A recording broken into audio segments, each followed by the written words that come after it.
Hello everyone, I'm Sargun from Utopian. In this video, we are gonna learn how to use Byteball wallet. I'm recording this video in Windows as you can see, but you can also use Byteball wallet application in your Android or iOS mobile phone or tablet. And you can also use it in Linux, Mac OS X and Windows operating systems. The topic of the video will be related to how to set up a multi-signature wallet and how to make full backup and recovery operations. First, we will learn how to backup our Byteball wallet with Backup Wallet Seed. I will click on the navigation menu and let's select Settings. And here we have 4 options for backup process. Okay, let's select the Backup Wallet Seed section. And I want to click on the show the wallet seed anyway. As you can see, our wallet seed keywords are here.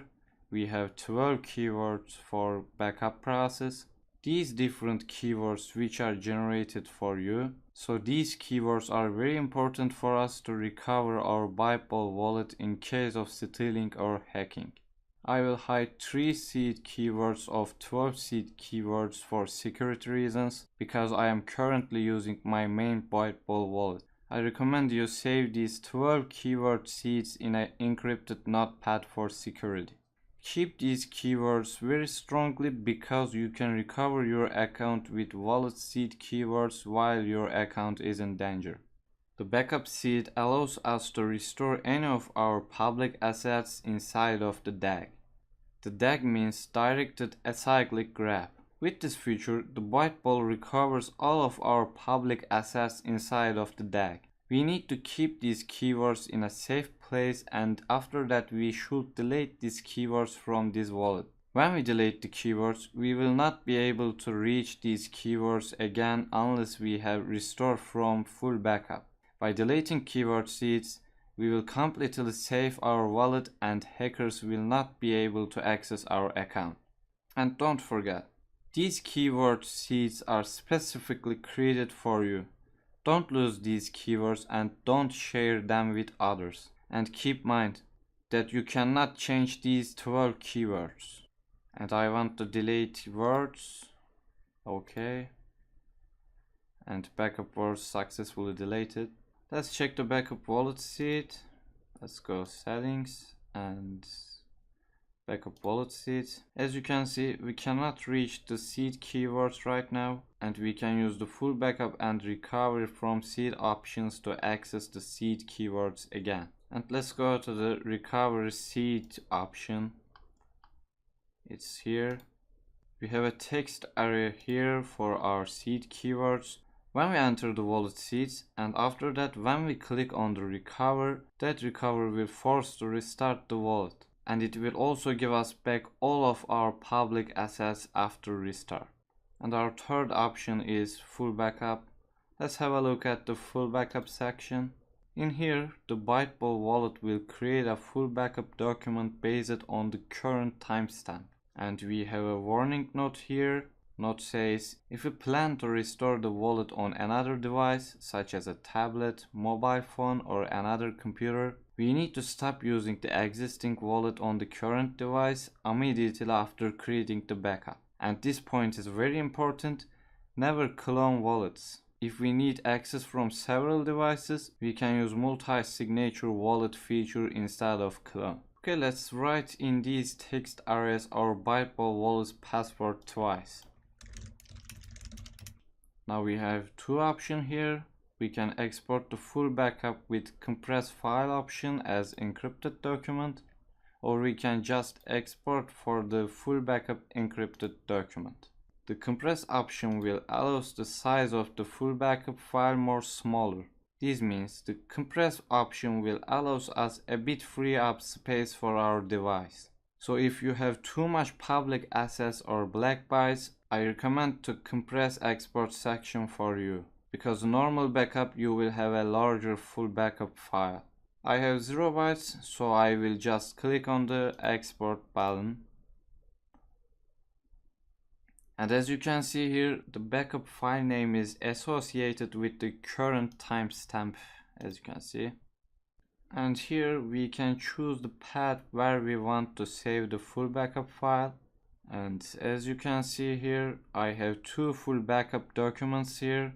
These documents are encrypted, and first one is compressed, second one is not compressed.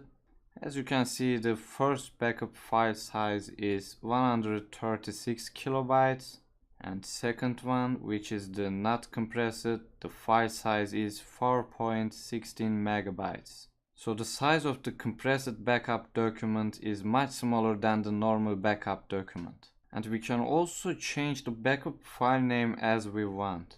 I recommend you to save this file on several devices or flash memories, and don't share it with anyone. And also, when you add any public access to the wallet, don't hesitate to make a full backup and always be prepared for a possible cyber attack. And let's save this. It's exporting, and exporting is successfully completed. And let's have a look at our fourth option. It's restore from backup. In this section we will need a full backup document because we will restore the wallet from full backup file.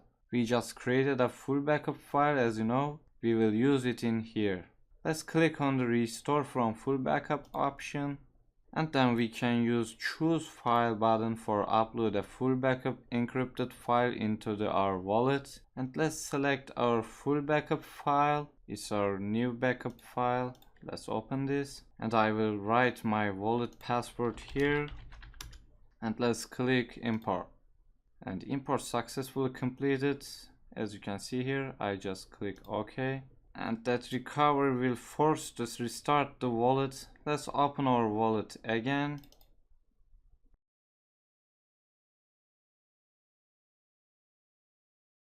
And as you can see here, we have successfully restored our wallet from full backup file.